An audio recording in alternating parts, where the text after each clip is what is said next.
streamlining loan processing and ensuring timely disbursements, the Government of Kenya has emerged the Higher Education Loans Board, commonly known as HELP, and the Universities Fund. And as I promised last week, HELP released 1.5 billion last Friday, and yesterday an additional 4.5 billion, bringing the total disbursement to 6 billion for students upkeep. So far, HELP has disbursed 36.6 billion in tuition and upkeep loans, benefiting 418,000 university students and 233,000 trainees in TVET institutions for the year 2024-2025 financial year. It is important, these numbers are important for us to appreciate where our education and funding is. We are going to be spending this year 650 billion, Kenya shillings 650 billion for our education sector. That is 29% of our entire budget.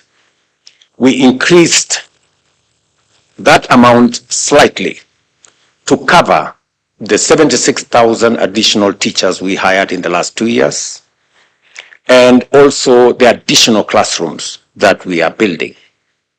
In the last 1 year, we have built 17,000 classrooms across Kenya to facilitate the transition of our CBC program, specifically in the city of Nairobi, where in our informal settlements, we still have the biggest challenge of access by children in informal settlements.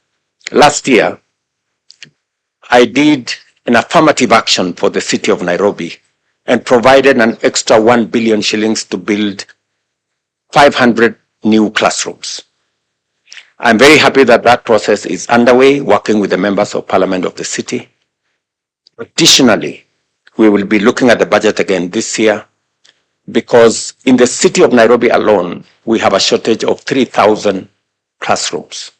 And we will continuously work towards making sure that even the students in the informal schools find their way into our formal schools. These statistics are very important because they underscore the progress we are making on our journey of guaranteeing inclusive higher education.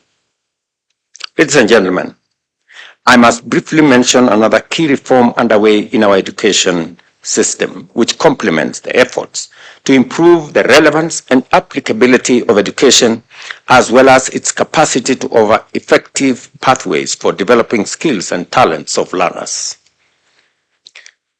The competence-based curriculum model equips learners with practical and relevant skills, ensuring they transition seamlessly into well-prepared professionals and entrepreneurs ready to power our economy. I want to assure parents that the government has made all the necessary arrangements, and the Ministry of Education is well seized of all the necessary infrastructure, human resource, and materials for learning to move us to complete the CBC program next year, to transition into the next class. We have also provided resources working with development partners to ensure that we build another 1,600 laboratories in schools that do not have those facilities now, so that we can even the playing field, or for that matter, the learning field for all learners, that no learner will look at a Bunsen burner for the first time during an exam, that we must get every child to access a laboratory and to know what goes on in a laboratory before they get to an exam.